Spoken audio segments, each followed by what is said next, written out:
एक राजा था, राजा के पास में एक बकरी थी। बकरी तो जानते ना, भाषा समझ आ रही? राजा के पास एक बकरी थी। राजा बड़ा बुद्धिमान था। राजा ने घोषणा की कि जो हमारी बकरी की क्षुधा तृप्त कर देगा उसे हम 2000 मोहरें देंगे। क्षुधा माने भूख। अच्छा, बकरी को कितना भी खिलाओ और हरी हरी पत्ती सामने रख दो तो वो मुंह मारे ही देती है। तो बड़े बड़े बुद्धिमान, बड़े बड़े चरवाहे, बड़े बड़े व्यक्ति गए राजा के पास, महाराज एक दिन के लिए बकरी हमें दो, हम उसको तृप्त करके लाएंगे, उसका पेट भर के लाएंगे। अब दिन भर चराएं, पत्ती चरवावें, न जाने क्या क्या बकरी को। और शाम को राजा बोले हम ऐसे नहीं। लो महाराज, पेट भर गया राजन।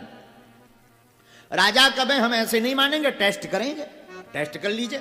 और जहां राजा ने हरी हरी पत्ती रखी सो बकरी ने चबाना फिर प्रारंभ कर दिया। राजा बोले भैया फेल हो गए। ऐसे हजारों लोग फेल भये। एक साधु थे, बड़े बुद्धिमान महात्मा। वो राजा को बोले महाराज हम तुम्हारी बकरी की क्षुधा तृप्त कर देंगे, पक्का।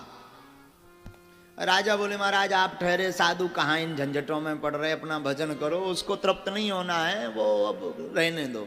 महात्मा बोले नहीं नहीं नहीं, हम तृप्त कर देंगे, गारंटी है।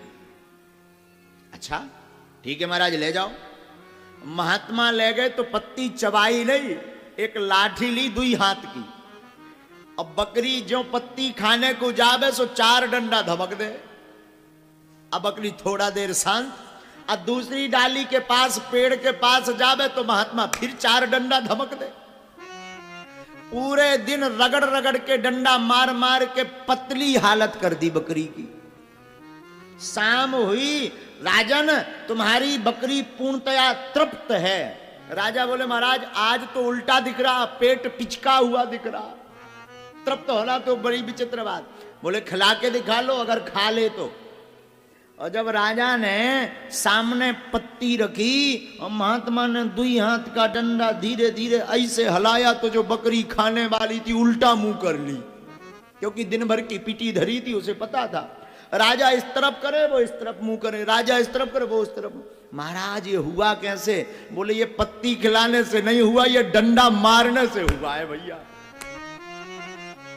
मतलब ये जो मन है ना, ये मन बड़ा खतरनाक है। इसके अनुरूप काम करोगे तो ये वासना भोग बढ़वाता ही रहेगा, और इसे ज्ञान का, विवेक का और भगवत राम चर्चा का डंडा मारते रहोगे तो ये मन भी एक दिन सुधर जाएगा।